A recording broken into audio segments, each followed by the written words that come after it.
الوطن ليس مجرد مساحة جغرافية، بل هو انتماء راسخ في القلوب وحب يتوارثه الأبناء عن الآباء. وأهالي مدينة الطرف لطالما كانوا عنوانا للوفاء وصدق الانتماء لوطنهم الغالي. نستمع الآن إلى كلمة أهالي مدينة الطرف يلقيها عمدة المدينة الأستاذ أحمد بن سليمان البعبيد. بسم الله الرحمن الرحيم. الحمد لله والصلاة والسلام على رسول الله سيدنا محمد وعلى آله وصحبه أجمعين. أصحاب السعادة، الإخوة الحضور، الأخوات الحاضرات، أيها الحفل الكريم، السلام عليكم ورحمة الله وبركاته.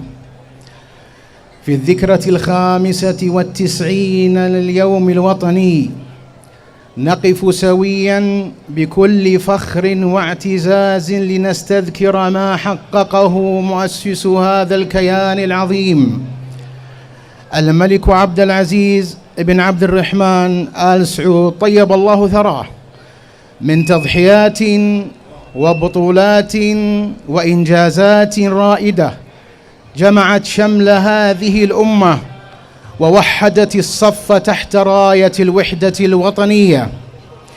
فهذا اليوم ليس مجرد ذكرى عابرة، بل فرصة نستمد منها تاريخنا المجيد بالعزم على مواصلة مسيرة التطوير والازدهار في ظل القيادة الرشيدة عزها الله، حيث شهدت المملكة العربية السعودية نهضة غير مسبوقة في كافة المجالات وفق رؤية 2030.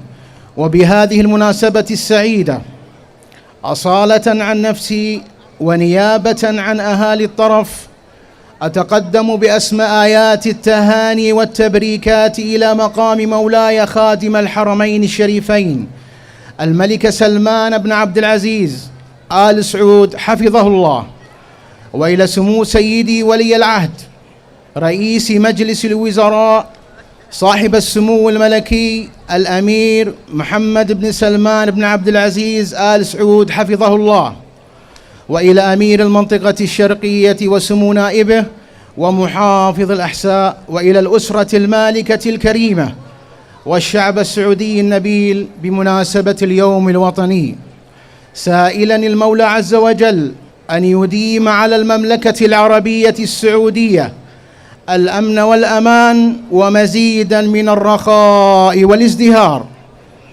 وقبل الختام، لا يشكر الله من لا يشكر الناس.